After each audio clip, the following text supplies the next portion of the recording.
Mourning from the end of time. I would weep if I had a body. After countless eons, after endless ages, the last measure of time has winked out and died, and it was I. I was the mother of the universe, so it is fitting that I be here at the end.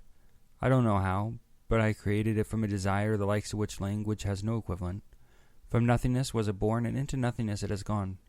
I watched as the explosion of energy turned into matter and arranged itself into suns, and these suns into others, and bit by bit new elements formed in their solar forges.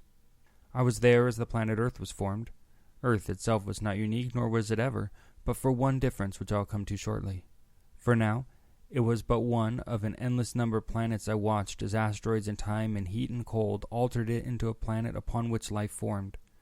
I watched in wonder as forms more diverse than description were created, merged, and gradually changed. I watched as on other planets sentient life was formed, and I watched them struggle against the bonds of time, to throw themselves into their work, families, faith. Each of these efforts carried with it the promise of endless life in some measure or another. I watched as each was swept away, and still I did not mourn. Until Earth, an ever arrogant planet which thought itself the center of all things, it was unique in one way. As human life was formed, I felt a tug, and was pulled into darkness on that planet and later into light, and thus was I born as a human being. I crawled upon the earth for the first time. I felt the effect of forces I could not then explain. I felt matter. I felt kinship. I was altered. And after a time I died, and was returned to my previous form. I was returned only briefly, enough for my understanding of what I had experienced to merge with the boundlessness of my being and be absorbed into the greater me. And then I was born again. And after a life spent birthing children and gathering fruit, I died again, and then again. Each time I would forget my whole and be wholly human. Each time I would throw myself with all my might against the bonds of time, little knowing I was already outside it. And then I would die. Sometimes I would die of violence, sometimes in peace, sometimes abruptly, sometimes slowly. None of that mattered. Sometimes I would die selfish, and sometimes for love, sometimes out of anger, and sometimes to save another. Each of my lives, for all their great diversity, was the same. A life wasted. I had children. My children had children. And as time stretched, my children sought the stars, with me among them.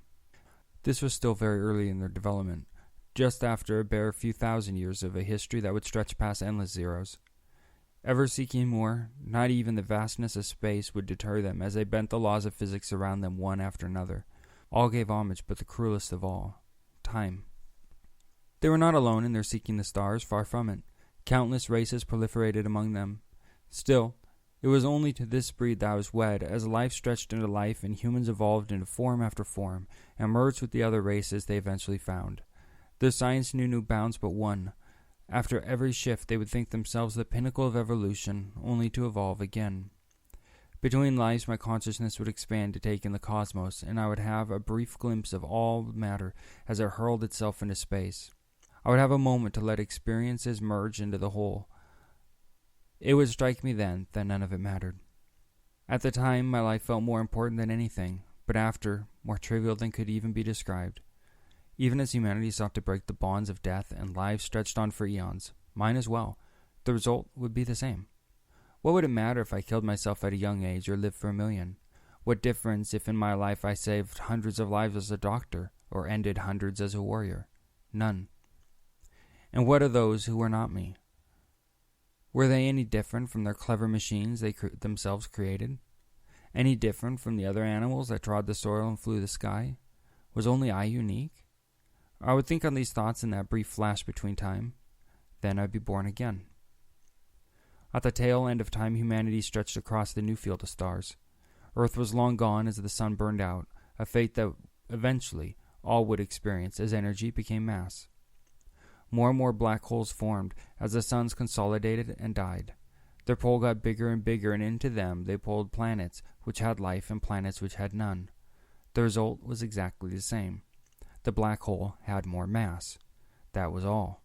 There was no difference if the planet had culture, art, weapons, life, or dust. Soon the ever-increasing population of the humans, if they could still be called that anymore, began to decline. One by one their lives winked out and their planets with them. One by one they took to the stars in last-ditch effort to float between them. But for what? To prolong the inevitable. One large vessel was launched to do just that. It had a clutch of humanity riding within it, and a library of the combined cultures, as it plotted a course through the nothingness to more nothingness. As it became the last holdout, I was born upon it. Fitting, I say again, since I was there at the start to be there at the end. The inevitable happened, and even the fusion power ran out, and system by system the vessel was shut down, and to the horror of those within, we drifted into a cold death, never knowing we were in fact the last holdouts of any life left in the galaxy. I watched from my seat at the end of time, as even this lifeless hulk was pulled inevitably into a black hole, and with that, all the achievements of every race to ever trod the galaxy was erased. Thus is the sole measurement of the existence of life. With it, some of the black holes had an infinitesimal increase in mass over where they would have been had the galaxy had no life. That is it. There is no other mark, no other measure, no other energy, nothing but that. Every fantastic achievement and every fantastic failure comes down to this. Every life, every death, this. I sit now at the end of the time, and I would weep if I had the means. I would weep for those who thought life had value. I would weep for those lives that were not mine and so thus were not anything. I would weep for my children, all of which have been erased from the record. For only in those lives that I myself lived was anything kept. Only in me is there any measure of this span of time which created so much and resulted in so little. I am an inferior vessel to hold all of humanity, but I am all there is. I would weep for my deficiencies. Should I fade, I take with me the final record that anything at all had happened here. Perhaps I could create another universe, but I would shudder at the thought if I had a body to shudder. Why give hope when there is none? I look at the endless nothingness of space, and I can say this about humanity. It seems more empty now without them. But the price of hope is too high, the sting of time too painful. Time heals all wounds, they used to say. No, it creates them, and then it buries them. And I, at least, will have no further part.